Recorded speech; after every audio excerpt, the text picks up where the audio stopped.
Taas ang kamay, manamahal tayo po'y dumalangin.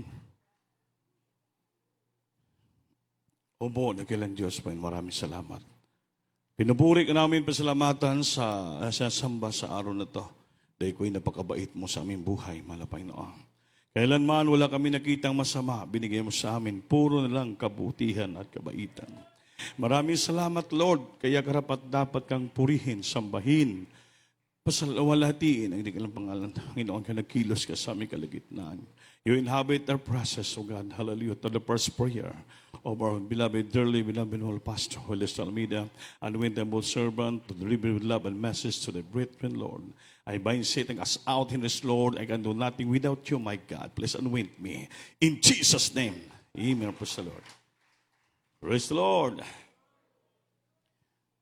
Praise the Lord, the highest praise. Glory, honor, thanksgiving, and majesty. Only to our loving God, our Lord and Savior, and I give double honor and respect to our dearly beloved noble evangelist, Willis Almeida, the intended prophet of our loving God, and will always remember and treasure the blessed memories and the precious teaching of Labistan Pastor. Dina Kumalbin and all beloved and children and the whole Almeida family, and I greet also my beloved wife, my children, my co-workers, my corporate church, and to all of you, my dearest brothers and sisters in Christ, at sa lahat po ating mga kapatiran na nanonood ngayon sa ating webcast viewer ito sa Jim sa live streaming CDO. Maraming salamat sa iyong pagsubaybay. Papalain kayo ng Panginoon sa pag-inig ng salita ng ating Panginoon. Everybody say, praise the Lord. Praise the Lord. Sa gabi ito, mamina, ang ating Bible study ay matitulan natin the 8 steps to spiritual maturity. 8 hakbang patungo sa pagtubo natin, maging matanda, matured sa spiritual. Amen? 8 steps to spiritual maturity. Ano ba itong 8 bagay, ang lakang na tayo po ay mag-matured, tutubo at maging matanda sa paglingkod sa ating malapay spiritually. Amen? Palakpakan po natin ang Panginoon. Kindly pag-ibasa. The book of 2 Peter, chapter 1, verses 5 up to 7. Libro sa ikaduhang Pedro, kapitulo 1, versikulo 5 hantod sa 7. Ug tungod niining maong hinungdan, himuan ninyo ang tanang paningkamot aron nga sa inyong pagtuo, ipuno ninyo ang maligdong nga batasan ug sa maligdong nga batasan ipuno ang kahibalo. 6. Ug sa kahibalo ipuno ang pagpugong sa ugalingon, ug sa pagpugong sa ugalingon ipuno ang pagkamainantuson, ug sa pagkamainantuson ipuno ang pagkadiyosnon. 7. Ug ang pagkadiyosnon ipuno ang pagbati nga inigsuon, ug sa pagbati nga inigsuon ipuno ang gugma. Amen. Palakpakan natin ang Diyos. Tagalog. Praise the Lord. Hallelujah. Sa aklat ng ikalawang Pedro, Kabanata 1, ang talata ay 5 hanggang 7. Oo, at dahil din dito sa pagkadaragdag sa ganang inyo sa buong sikap, ay ipamahagi ninyo sa inyong pananampalataya ang kagalingan, at sa kagalingan ay ang kaalaman. 6. At sa kaalaman ay ang pagpipigil, at sa pagpipigil ay ang pagtitiis, at sa pagtitiis ay ang kabanalan. 7. At sa kabanalan ay ang mabuting kalooban sa kapatid. At sa mabuting kalooban sa kapatid ay ang pag-ibig. Amen. Palakpakan natin Diyos, mga minamahal. Everybody say, praise the Lord. Anong sabi dito? Basahin natin sa English. And beside this, giving all diligence, and add to your faith virtue, and to virtue knowledge, and to knowledge temperance, and to temperance patience, and patience godliness, and unto godliness brotherly kindness, and to brotherly kindness charity. Mga minamahal, ito po ang 8. Ano tong 8 na to, mga minamahal?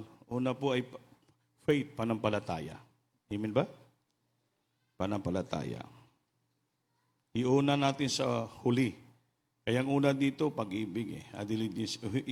Dito natin umpisan sa panampalataya. Faith. Ilang Kristiyano ay mayroong panampalataya. Amen ba? Faith is simply means belief. Diba? Simpleng meaning ng pagtuo o panampalataya, faith is belief. Believe in something without proof or evidence. Naniwala ka, nagtiwala ka na wala naman ka nakita na patunay at may ebidensya. Hindi natin makikita ang Diyos, pero we believe that there is God. Amen? Amen? Hindi tayo nakikita. Di wala nakita sa Diyos. But still, we believe His existence. Nga may Diyos. Walang ebidensya nga makita natin ng Panginoon. Walang proof at evidence. Still, we believe. Naniwala tayo na may Diyos. At paano natin paniwalaan sa nga may Diyos? Dahil sa nangyayari sa ating buhay. In our experience in our life. Binago tayo, pinagaling karamdaman natin, pinagpapala tayo, pinuteksyonan tayo ng Diyos. Whatever accident arose in our life, mga trouble, tayo po iningatan ng ating Panginoon. So na-prove natin na may totoong Panginoon na tayong pinaglilingkuran. Everybody say, praise the Lord. Praise the Lord. Kaya una-una ay panampalataya is faith. Ito po'y paniniwala o pananampalataya. Kung sa English pa, simply means believe in something without proof or evidence. Naniwala tayo dyan. Amen ba? Dahil sa Biblia, sabi ng Hebrews 11:6, pag walang panampalataya without faith, it is impossible to please God. Pag walang panampalataya, imposible tayo magkapalugod sa ating mahal na Panginoon. Kita mo po ang salita, imposible daw tayo makapalugod sa Diyos kung wala tayong panampalataya. Dahil nauna, hindi natin, walang proof na may Diyos na nakita tayo. Amen? Hindi katulad sa ating reliyon, may makikita tayo na Diyos sa ating tahanan. May malaki, may maliit, may itim, may puti, nasabi sa kanta. Amen? May kulot ng buhok, may straight ang buhok, may damit na green, may damit na purple, hindi natin yan. Nakita natin, naniwala tayo, pero natataka tayo sa ating nakikita, sa ating mga Diyos doon, at pinaniwalaan, wala namang nagawa na maganda sa ating buhay. Samantala yung totoong Panginoon natin pininiwalaan, hindi natin nakikita ang mukha, hindi natin siya we cannot touch Him. Hindi natin na makikita. But, naniwala tayo sa iyang kapangyarihan dahil binago we experience the power and goodness and love of our dear Jesus. Kaya yung panampalataya napaka-importante. Yung patungong langit, ito'y panampalataya. You believe that it is God? Naniwala ba kamo na may Panginoon? Naniwala ba kayo na may langit? Yun po ang inatawag na belief. Panampalataya. Amen? Amen. Importante ito. Bakit inuna natin ito? Kaya pag wala panampalataya, pakibasa mo rin Hebrews 11:6 and then Mark chapter 9 verse 23. Libro sa mga Hebrehanon, Kapitulo 11, versikulo 6. Ug kun walay pagtuo, dili gayud mahimo ang pagpahimuot kaniya.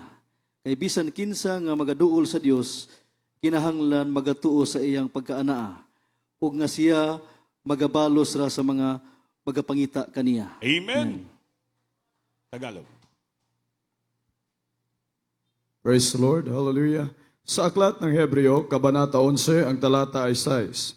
At kung walang pananampalataya, ay hindi maaring maging kalugod-lugod sa Kanya, sapagkat ang lumalapit sa Diyos ay dapat sumampalatayang may Diyos, at Siya ang tagapagbigay ganti sa mga Kanya'y nagsisihanap. Amen. Palakpakan Praise the natin Lord. Diyos.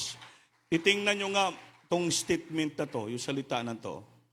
At kung walang panampalataya, hindi maaring maging kalugod-lugod sa Panginoon. Hindi makapahimuot. Sapagkat ang lumalapit sa Diyos ay dapat sumampalataya na may Diyos. Bagamat wala kang nakikita, proof and evidence that there is a God that exists. Pero sabi ng Biblia, ang sumampalataya sa Kanya ay kailangan pag lumapit sa Kanya ay sumampalataya siya nga siya ay Diyos. At may Diyos.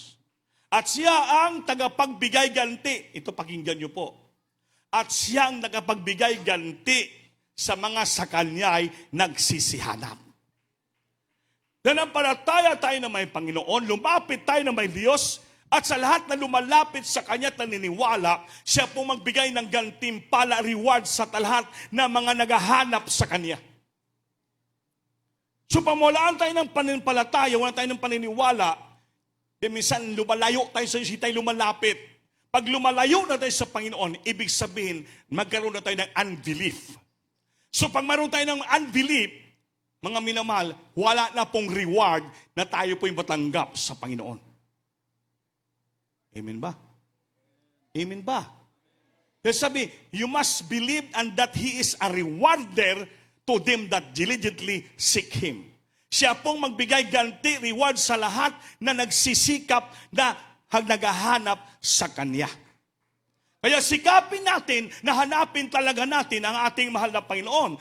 Saan man tayo patungo, sa tayong paroon, in times of peace, in times of trouble, in times of crisis, in times of trials, kailangan mga minamahal, na naniwala tayo na may Diyos na pinaglingkuhan tayo. Hanapin natin siya palagi. Hanapin natin siya palagi. Magsusumamo tayo palagi sa ating Panginoon. Upang ang pangako niya sa lahat na lumalapit sa kanyang mahanap, siya magbigay ganting pala sa lahat na nagsihanap sa Kanya.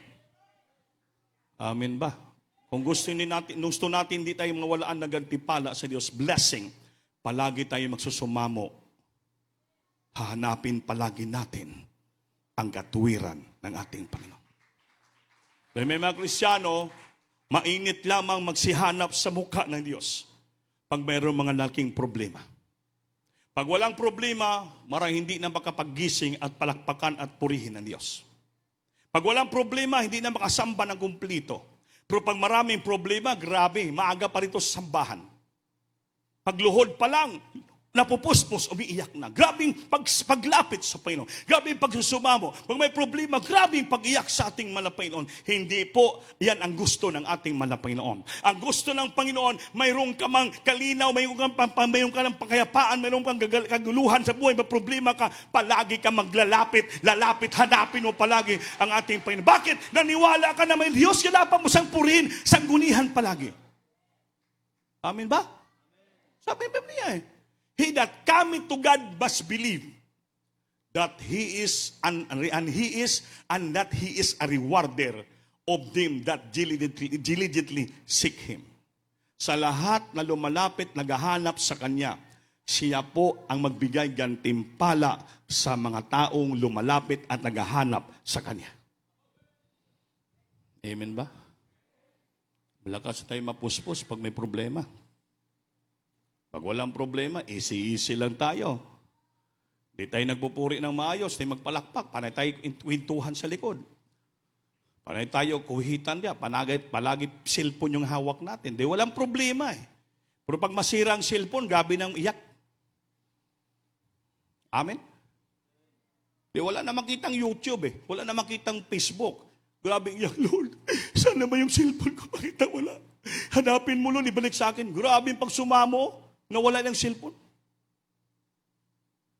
Unang piraging may cellphone, di gani walang madama na presensya ng Diyos. Dahil gabi yung puspusan. Meron dito worker nagpupuri nagkopo Sabi niya, panay-ana nang yung cellphone, no? Sige, tanaw, nagpupuri, nakalingkod yan, bro. Tignan mo, nagpupuri. Imbis hanapon ang ating Panginoon, hanapin niyang presensya, yung hinahanap yung loading man. Yung hinahanap yung cellphone. Sabi ng Biblia, ang lahat na lumalapit sa Diyos, sikapin niya, kasi hahanapin niya ang ating mahal na Panginoon. Sa lahat nagsilapit at tumahanap sa Kanya, siyang magbigay ng ganti. Paano kagantihan ng Diyos? Oras sa puri, imbis yung hanapin mo yung presensya ng Panginoon. Awitan mo ang Panginoon, purihin mo siya. Yung cellphone mo, yung panay, slide ka diyan. Tingnan mo yung mga chismis, yung mga message dito sa messenger, yung mga ginapang bato ng ibang tao, nga chismoso rin, walang ginagawa, puro cellphone na lang. Nadamay ka silang chismoso-chismosa. Pag may problema, Kuya, paano yan pag nagtatrabaho na kami sa private company? Kailangan required na kayo yung ID system. O dahil ninervyos kayo, bakit? Panay tingin sa messenger. Paano po mapilitan kami tatanggap ng national ID? O, yun na. Paano, Kuya? Lalapit na daw ang vaccine. Magpabaksin ba kami? O, yan. Kung wala ka nakitang mensahe doon, hindi ka matakot. Basahan Biblia para wala kang pangamba, wala kang takot anong mangyari sa buong daigdig. Kaya ang mangyari sa buong daigdig, mangyayari at mangyayari. It shall become to pass. Wala ka naman dapat katatakutan. Mag-vaccine kang hindi. Tanggap ng ID o hindi. Basta importante ang tanggapin mo yung salita ng Diyos palagi. Dahil Diyos natin buhay. Mayroon tayong panampalataya, pagniniwala na mayroon po tayong Panginoon, may Diyos po tayo. Kahit walang ibig siya nakita, pero napatunayan natin sa buhay natin na buhay siya at makapangyarihan. Bakit? Binago tayo, pinagaling tayo. Dapat yung hanapin natin siya sa lahat ng sihanap sa Kanya. Siya magbigay ng gantimpala. Para wala kang nervyos, hindi ka matatakot.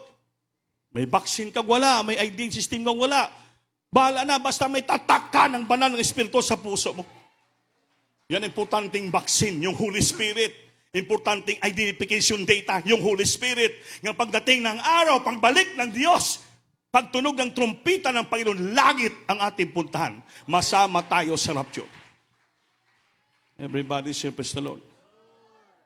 Praise the Lord. Dito tayo maniwala. How to become matured, spiritually matured. Kung wala tayong hindi natin masunod itong 8 steps going to spiritual maturity. Panampalataya pa lang yan. Mahaba na ating salita. Sunod, virtue.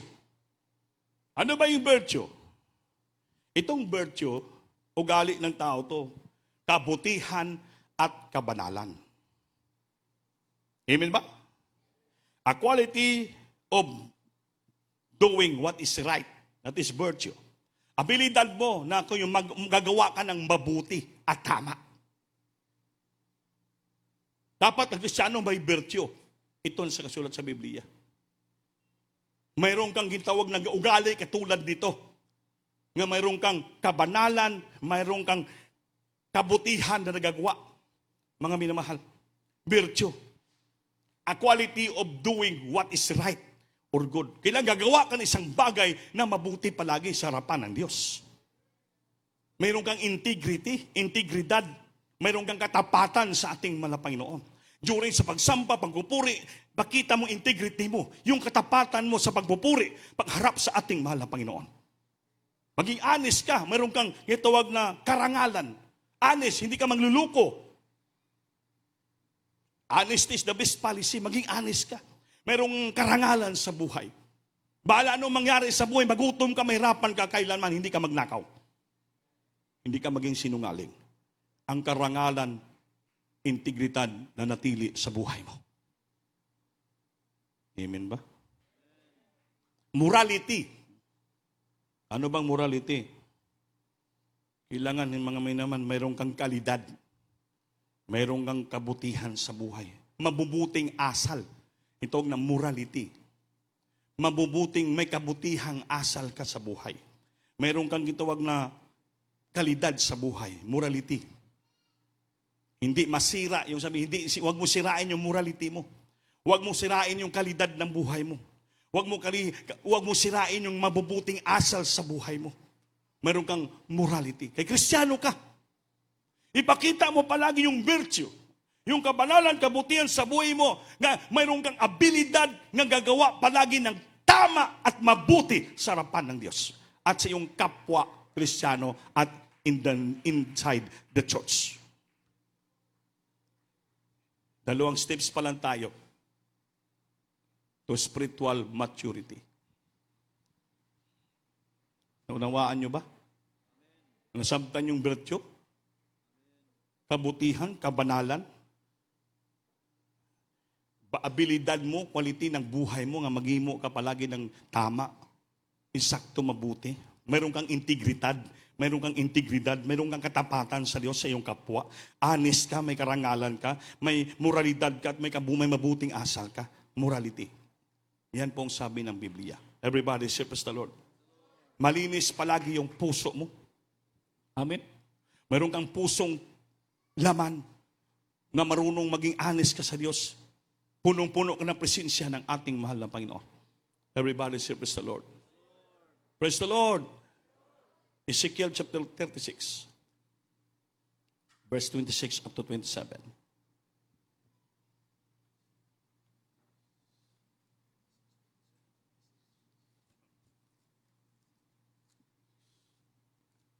Ezekiel chapter 36, verse 26 up to 27.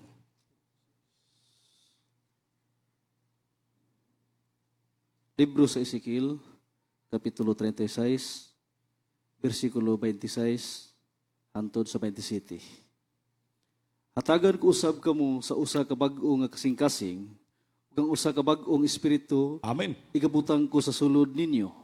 Kuhaon ko ang batuon nga kasing-kasing gikan sa inyong unod, ug hatagan ko kamo sa usa kasing-kasing nga unod. 27. Ug igabutang ko ang akong espiritu sa sulod ninyo, ug palakton ko kamo sa akong kabalauran, ug kamo magabantay sa akong mga tulumanon, ug magatuman kanila. Amen. Palakpakan natin Diyos, mga minamahal. Everybody say, praise the Lord. Tagalog, bilisan. Praise the Lord, hallelujah. Sa aklat ng Ezekiel, Kabanata 36, ang talata ay 26 hanggang 27. Bibigyan ko rin naman kayo ng bagong puso at lalagyan ko ng loob ang loob ninyo ng bagong diwa. Amen. At aking aalisin ang batong puso sa inyong katawan. Matigas na puso, batong puso, alisin ng Diyos. At aking bibigyan kayo ng pusong laman. Yun. 27. Dali makaunawa. At aking ilalagay ang aking espiritu sa loob ninyo. At palalakarin ko kayo na ayon sa aking mga palatuntunan. At inyong iingatan ang aking mga kahatulan at isasagawa. Amen. Palakpakan natin Diyos. Tingnan mo. So dito natin makikita yung virtue, ugali ng tao. Kung siya po ay may banal na espiritu, yung puso niya laman na, malambot, madali makaunawa ng salita ng Diyos, madali makaunawa ng turo. Kaya kung inalisin ng Diyos yung bato mong puso na matigas, na magahi ulo, magahi na kasing-kasing, at anong turo hindi sinusunod, hindi ka pa naging Kristiyano. Ang totoong Kristiyano, may pusong laman. Madaling maturuan at sumusunod, binabantayan, sinasagawa niya ang kalooban ng Diyos. Naging banal, naging perpekto sa sarapan ng ating mahal na Panginoon. Dahil binigyan siya ng Panginoon ng totoong espiritu. Pinalitan ng Diyos yung kanyang batong puso na hindi makaunawa, upang maunawaan niya, masunod niya, lalakad siya sa lahat na ipasagawa sa kanya ng Panginoon. That's why sinasabi, virtue. Mayroon kang kabanalan, mayroon kang kabutihan, mayroon kang integridad, maging may karangalan, honesty, mayroon kang morality. Mga hindi immoral ang iyong ginagawa, kundi morality. Mga minamahal, karangalan, magkabutihan, asal ang ginagawa mo. Mga naunawaan mo ang salita ng Diyos. Naunawaan mo ang pagkakristyano mo. Naunawaan mo yung kalooban ng ating mahal na Panginoon. Hindi ka naging rebelde sa salita ng Diyos. Sarapan ng Panginoon, grabing pagpakumbaba mo, grabing paghanap mo ng mukha ng Panginoon, grabing pagsusumikap mo na mapaluguran mo ang Panginoon, madama mo palaging presensya niya, kaya lalakad ng may matuwid sa harapan ng ating Panginoon. I will give you an heart of flesh, puso na punong malaman, malambot, hindi matigas.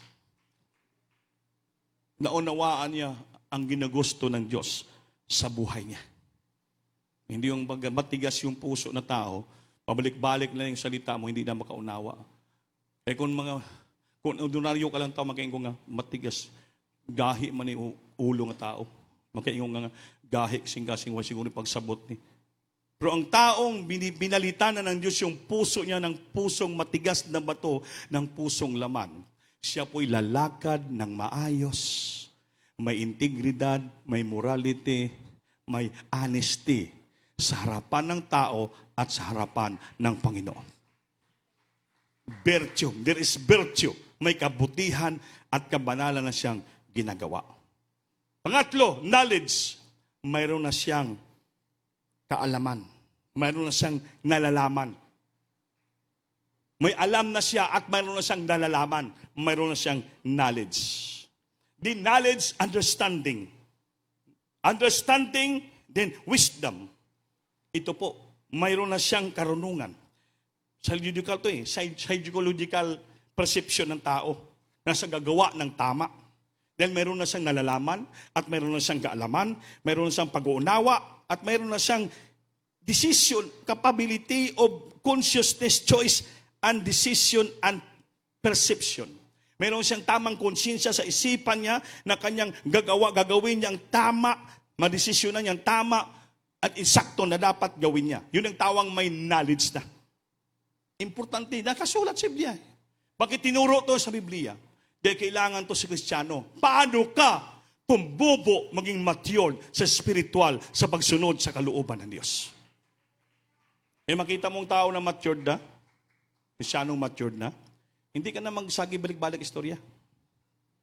Nakaunawa na yan. Isang salita lang yan. Sabi niya, one word is enough. One word is enough for a wise man. Kung wise sa tao, may understanding, may wisdom, may knowledge, isang salita lang makuha niya na. Hindi pa balik-balik. Amen? Kaya ito po, kailangan tutubo tayo to become matured spiritually. Sunod, self-control. Importante ito. Yung self-control, mga minal, pagpigil sa iyong sarili. Meron kang disiplina sa iyong sarili. Meron kang itong na restrain, mapigilan mo. You always keep under control, restrain. Mga minal, will, ang iyong sarili, Panginoon, mayroon kang sariling katangian na maisip mo palaging ginagawa mo mali at dapat gawin ko'y tama. Self-control. Tanan mong ginagawa, may control ka. Mayroon kang ano. That is your will to control your emotion.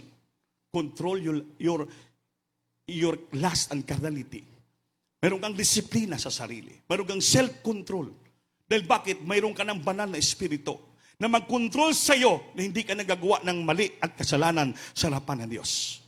At mayroon ka rin damdamin, disiplina sa sarili, na gawin mo ang kalooban ng Diyos, maging banal ka, maging matuwid ka sa harapan ng Diyos. Na dapat sambahin mong Panginoon, magbigay ka sa kanyang gawain, lahat gawin mo, mangaral Ebanghelyo, because you have now self-control. Meron kang Santo nag-guide sa iyo, magawa mo, disiplinado ka na. Importante ito. May maraming Kristiyano na ang self-control, walang disiplina, pabigla-bigla. Konting istorya lang, magalit na. Konting marinig lang, magalit na. Konting istorya lang, matisod na. Walang self-control. Kailangan ito, isa ito. Kung kang tao, may self-control, disiplinado ka, mga minamahal, kahit marami kang salita na napakinggan, sabihin mo lang, praise the Lord. Amen. Praise the Lord. Hallelujah. Bakit? You can control yourself. Bakit? Mayroon kang pusong laman na pinananahanan ng banal na espiritu. Not easily to provoke. Hindi ka agad-agad ma-provoke, mainis, maamurido, hindi ka agad magsumundugtong istorya at magsalita against to God, against the church, against to your brother and sister, against your leader. Because you have now a self-control. Everybody say, praise the Lord. Sunod, perseverance. Ano ba yung perseverance? Perseverance meaning yung pagtitiis, yung pagtatyaga. Mayroon ka, manang tuson ka. Matiisin ka, mapagtyaga ka. Kahit pagod ka na, sambahin mo pa rin ang Panginoon. Kahit anong naramdaman mo, pinupuri mo pa rin ang Diyos. Kahit marami ka nakita, hindi maganda, nagtatyaga ka, pinupuri mo ang Panginoon pa rin. Wala kang pakialam sa paligid because you have a spirit of perseverance. Matyagain ka, matiisin ka. At grabing pagsubok dumating sa buhay mo. Maraming intriga sa buhay mo kailanman. Nakasmile ka lang palagi. Pinapasangguni mo palagi ka lumalapit sa ating Panginoon. Dahil bakit? Una, mayroon kang panampalataya. Dahil sa lahat ng lumalapit sa Panginoon, siyang magbigay gantimpala sa lahat na naghahanap pangita sa Kanya. Ang the 8 steps spiritual maturity na sa'yo na. Panglima pa lang tayo, perseverance. Ang perseverance, steadfastness. Ang perseverance, meron kang pagtsatsaga at steadfast ka pa, matatag ka at matibay, hindi ka matinag. Ang iyong ugali, katangian, karakter, nakukontrol ng sarili mo. May tama kang ugali na mapakumbaba, sumusunod sa ating mahal na Panginoon. Everybody say, praise the Lord. Pang-anim, godliness. Mayroon kang gitawag na kabanalan. Din godliness, righteousness, and goodness. From godliness, mayroong kabanalan. Then going to righteousness, katuwiran. And going to goodness, kabutihan. Amen? Everybody say, praise the Lord. Then sa kabutihan ng Diyos, sa kanyang pagkabanalan, siya po'y nagpakatao sa lupa. Binigay ang buhay niya upang lahat tayo ay maligtas. So bilang Kristiyano, dapat mamuhay tayo ng may kabanalan at Diyos nun. Upang mapakita din natin sa Panginoon na tayo po'y pinaghirapan niya, pinagtiisan niya tayo, dapat ang sukli natin ganun din. Magkaroon tayo ng spirit of godliness, may kabanalan, may katuwiran, may tamang ugali sa pagsunod sa ating Panginoon. Goodness, kabutihan sa ating kapwa, sa church, sa iglesia, hitigit sa lahat sa ating pinakamamahal na Panginoon. Huwag niyo tuwalain. Pangpito, kindness. Ano ba yung kindness? Ha? Kabaitan. Kabutihan. Kindness. You're so kind to your fellow Christian. May kabaitan ka sila. Brad, may makain ka ba dyan? Wala, Brad. O ito, suntok. Anong tawag yun? Kabaitan? Anong tawag mo yan? Kabutihan? Sagot. Ha? Anong tawag mo noon? Kasamaan. Pag mayroon kang kindness sa puso, kayo kabaitan at kabutihan, kahit masama pang ginawa ng kapwa mo sa'yo, suklian mo yan ng mabuti. Kahit sinisbis ka niya, paglapit mo, bigyan mo pa ng hamburger yan. Kindness. Kahit hindi ka kinakamusta, ikaw nagsisiksik ng sarili mo nga kamustahin mo siya. Bahala na, isnamin ka niya. Dahil bakit? Meron ka ng spiritual maturity. Yan ang sinasabi ko.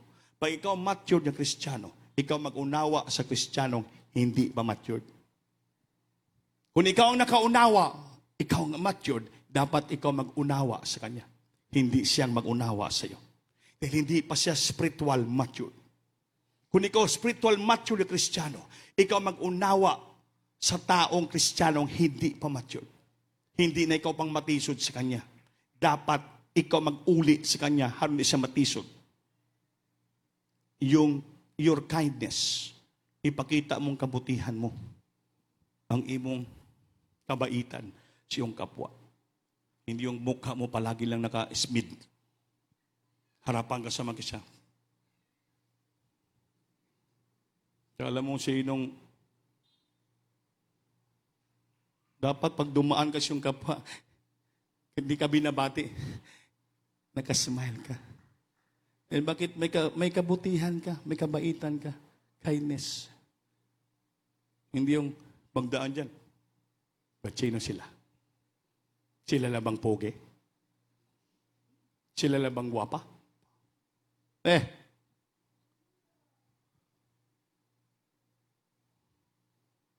Kahit maot dagway mo, basta makita ang kabaitan sa imo at kabutihan, ikaw ang pinakamaganda sa lahat. Amen. Pero kung sabihin mo maganda ka, palagi ka na magapangyamid, ikaw ang pinakamaot. Dahil bakit? Wala kang kabutihan. Wala kang kabaitan.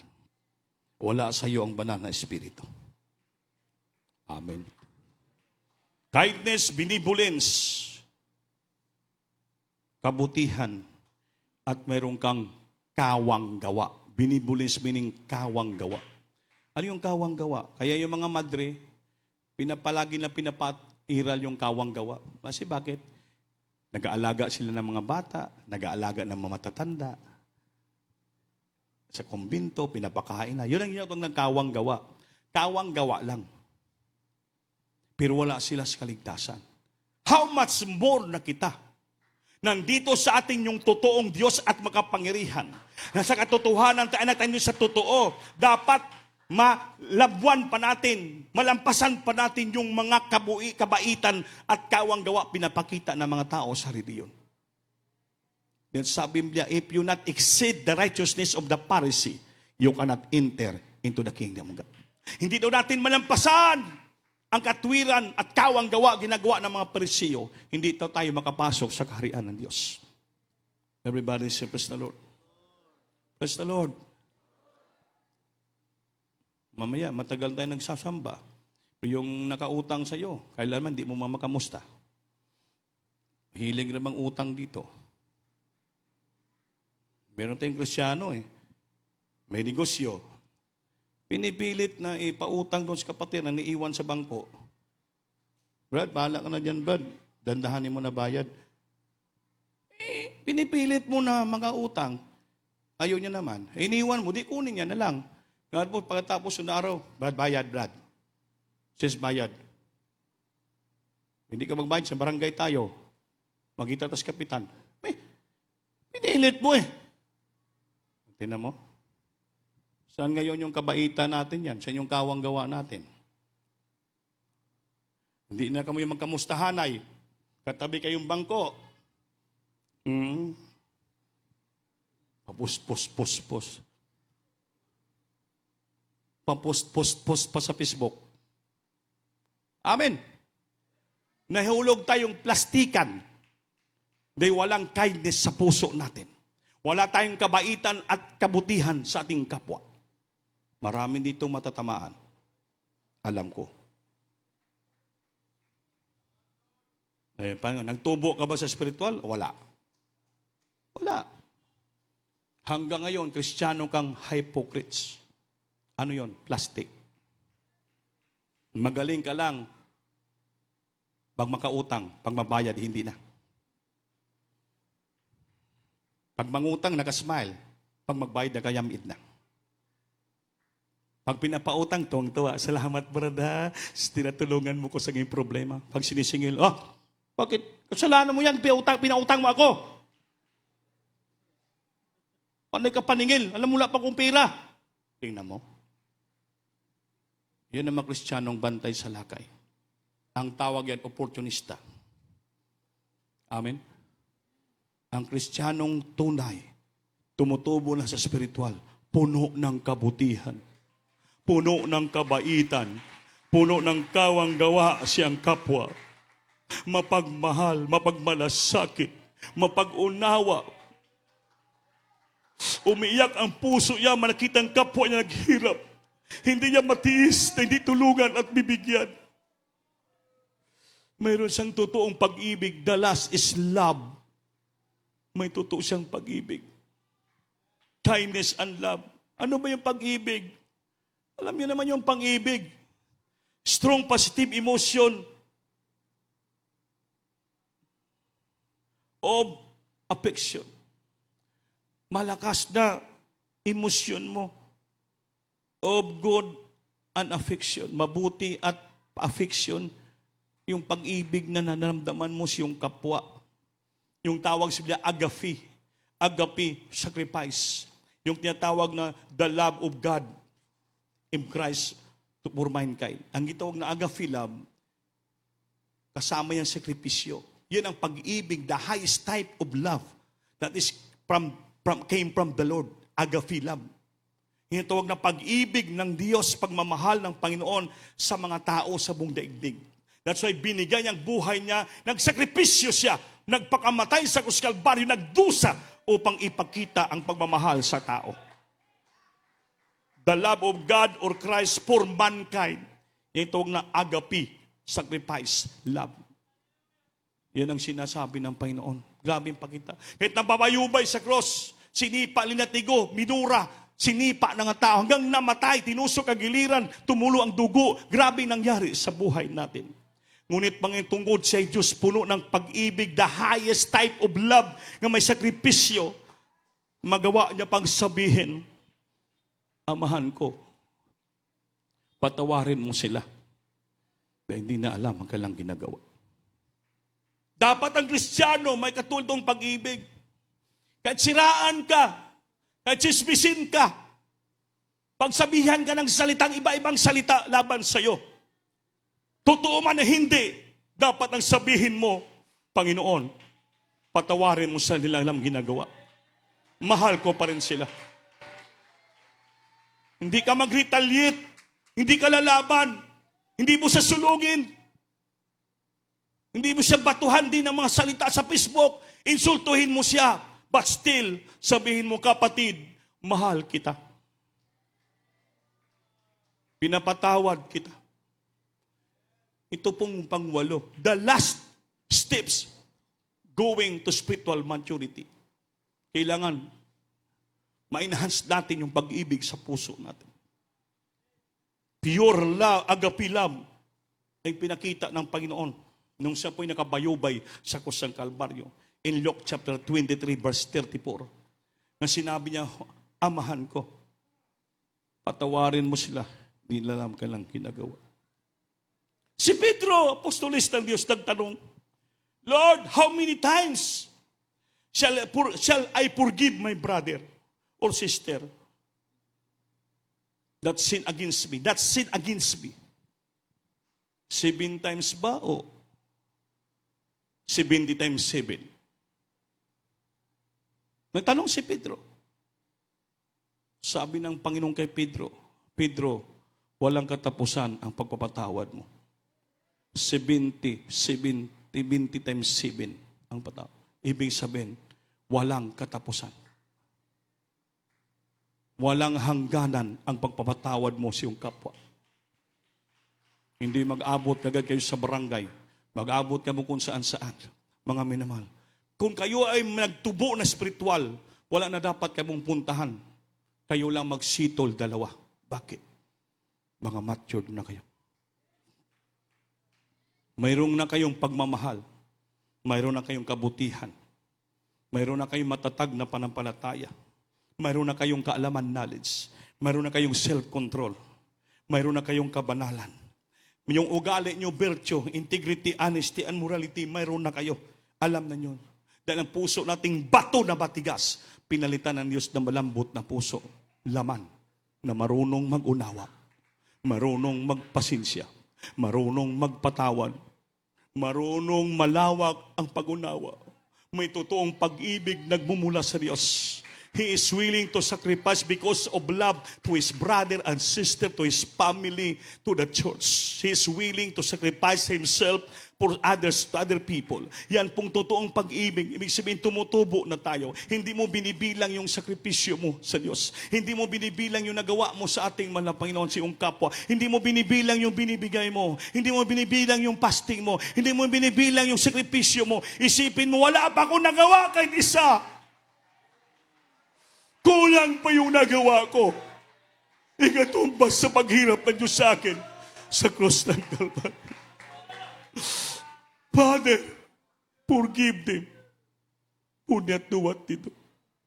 Sana mga minamahal, these 8 steps to spiritual maturity, itanim natin at patubuin natin, pabungahin natin sa ating mga puso sa habag at tahuan ng Diyos. As we sing to our loving God. Hallelujah! Mahirap itong gawin. Pero itong sabi ng Biblia, gawin natin ito. Sikapin natin. Nasa palagi natin madamang presensya ng ating Panginoon. Aron mabudipay ang puso natin. Manurture ang puso natin. Spiritual maturity. Kailangan natin palaging tulog na banal ng Espiritu sa ating pagsisumikap na mapalapit tayo palagi sa ating Panginoon. Masunod ka loob ay tayo mapalayo sa presensya. When I think of your goodness in my life, my soul rejoices in you, my Lord. How wonderful, Jesus, how wonderful is love. wonder of your love for me. I'm so blessed. I'm so glad to have it now. to have it now. The Love of God, the bounds in me. Sing it na. I'm so glad you Kayo kamot, maningkamot. Bupus-pus ka ng banal ng Spirit. died for me. On the cross, of Calvary, just to let you know. just to let you know. Hallelujah! Jesus, His laham. Oh, His love for me, for us. The love of the goodness. Think of the goodness of My soul rejoices in you, my soul majesty, my Lord. How wonderful. how wonderful, how wonderful love. I'm so glad Jesus. to have it now, to love God of me. Salamat, Panginoon. Love you say, Salamat, Lord. He died for me. He died for me. On the cross of Calvary, just to let Jesus, just to let you know, just to let you know, His love for me, His love. Sing it. Salamat, Panginoon. Purihin ka.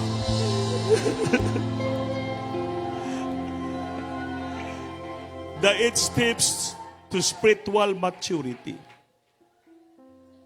Panampalataya, virtue, gali, knowledge, perseverance, kindness, goodness, godliness, and love. Papasukin mo ang totoong pag-ibig mo sa puso namin. Your agape sacrifice love, Lord. Hallelujah. Who nurtured us and developed us, Lord, how to walk spiritual mature. Hallelujah. Napakabait mo sa aming buhay. Salamat, salamat sa pagturo mo sa amin. Yan, yan.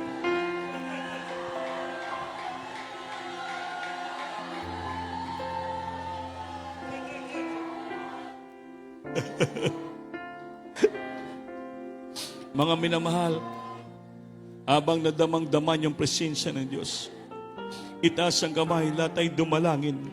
Kausapin natin ang Panginoon. Talk to our Jesus. Pray in the Spirit and talk to our Jesus.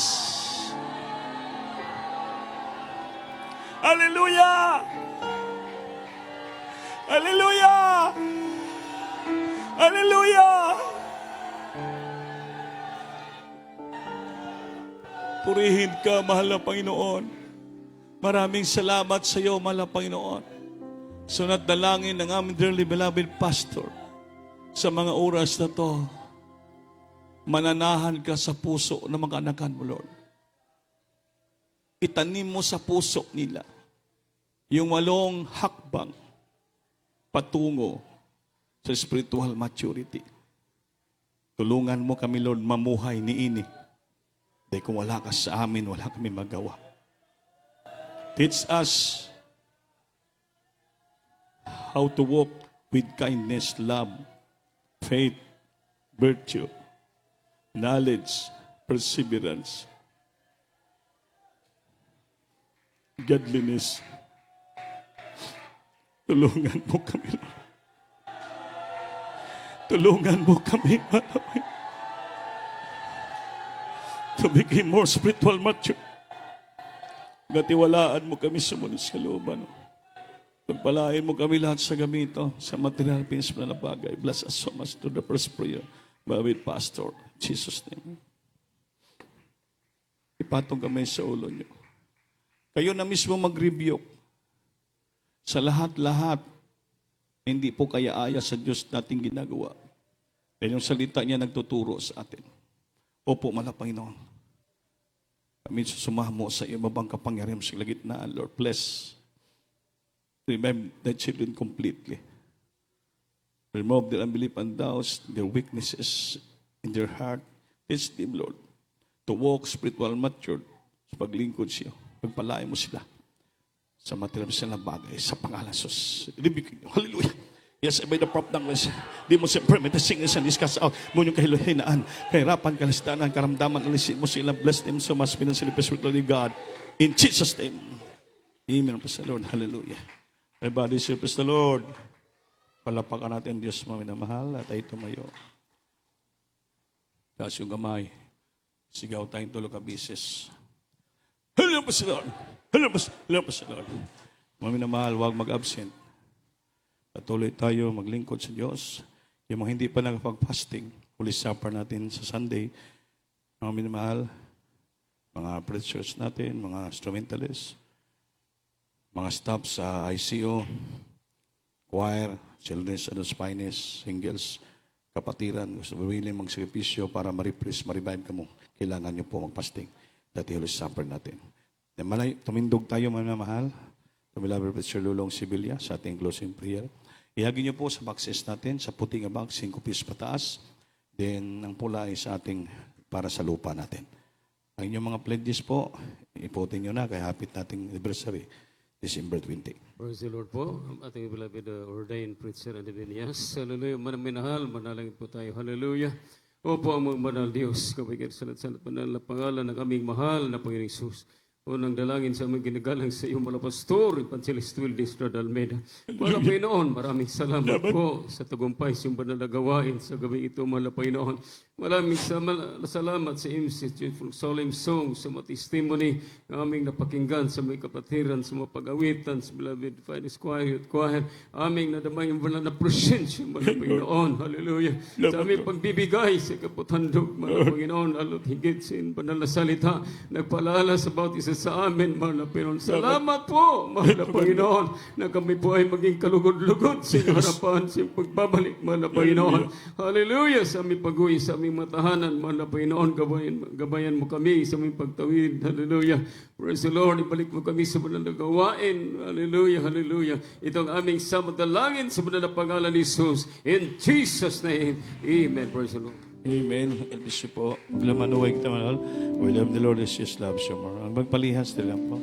Tuling kuranan, tabangan natin. Agin nyo sa box, pati yung please. Yes, I love. Tabang mo lihas. Of the Lord.